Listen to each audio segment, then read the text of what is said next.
I have to say I am very honoured and privileged to have been asked by two of my bestest friends to be their best man.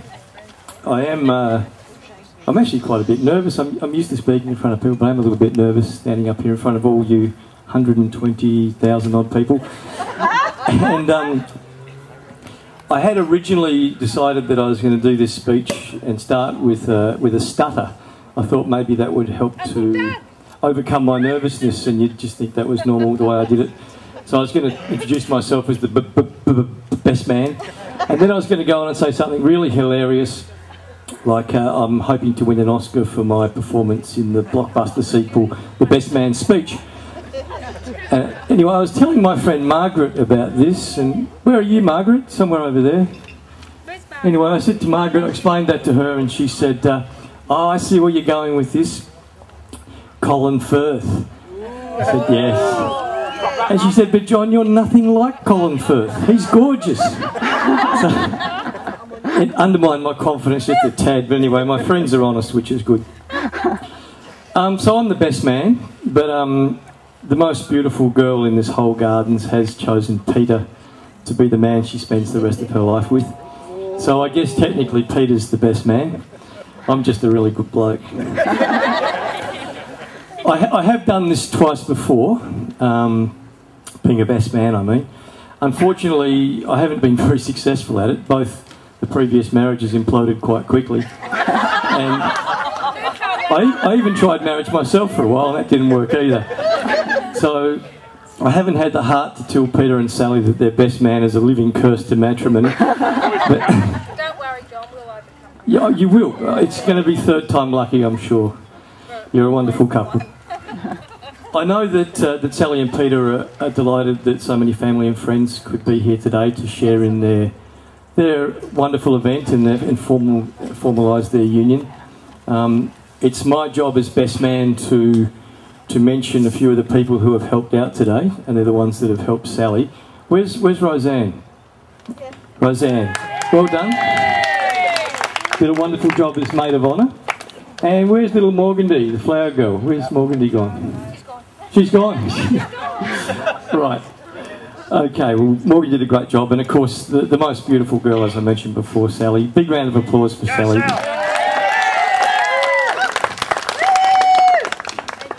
So when I found out I had to do a best man speech, which was just after I found out I had to be best man, I thought, it's been a while since I've done this, so I thought I'll go to the internet and see if I can find anything that would help me.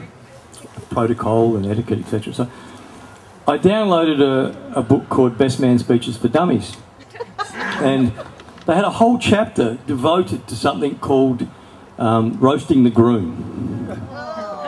And they didn't actually call it that, they called it character assassination of the groom. And look, you know, I thought about it, and I thought, well, what bad things can you say about Peter, really? He's just a lovely guy. So I thought I'm going to break from tradition here, and I'm going to tell you all the good things about Peter. So just bear with me, I have got some notes written down here. Apply ointment to infected area. Oh, sorry. Wrong one. That's true, it's true. Look, see? See? Hang on, here we go, here we go. This is it. Okay. This is about my friend Peter. Hang on, I need a drink. I'm really dry. Are you nervous, Peter? Not as nervous as you, though. Does it show? Okay. Peter Peter is truly one of the world's all-round good guys. He's kind, generous, witty, sensitive, amazing. In fact, Peter is probably the most incredible human... I'm sorry, Peter, but I'm really struggling to read your handwriting, mate. Okay. So, You asked him, Pete. my partner, who's filming the Best Man speech, the Oscar-winning performance over there, the luscious Veronica, and I are honoured to have played a small part in the bringing together of Peter and Sally.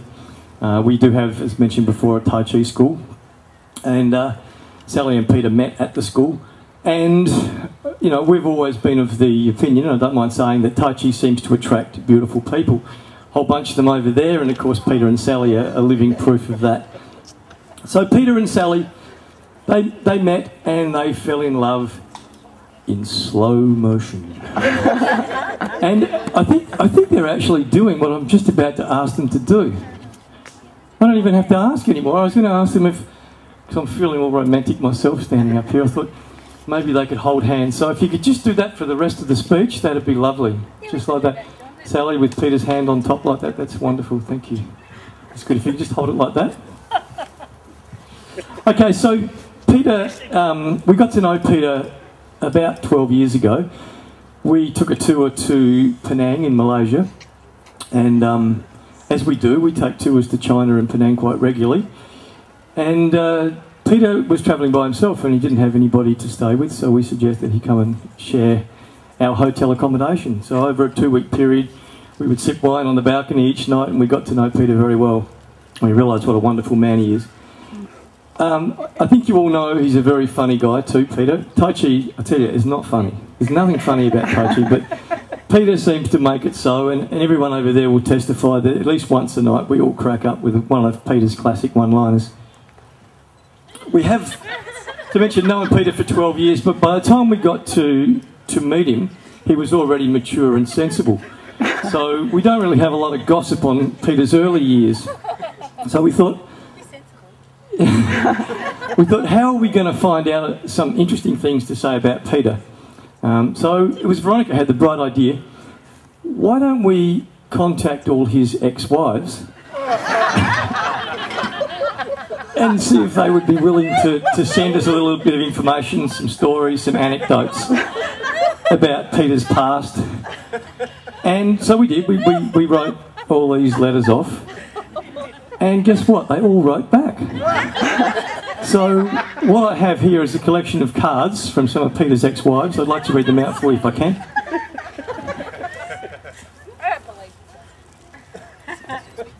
Still holding hands. Just. Do you feel I'm a threat at this point? Okay, this one. Hi Peter, Sharon here.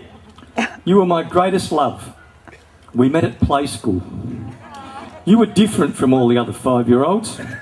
You were 11.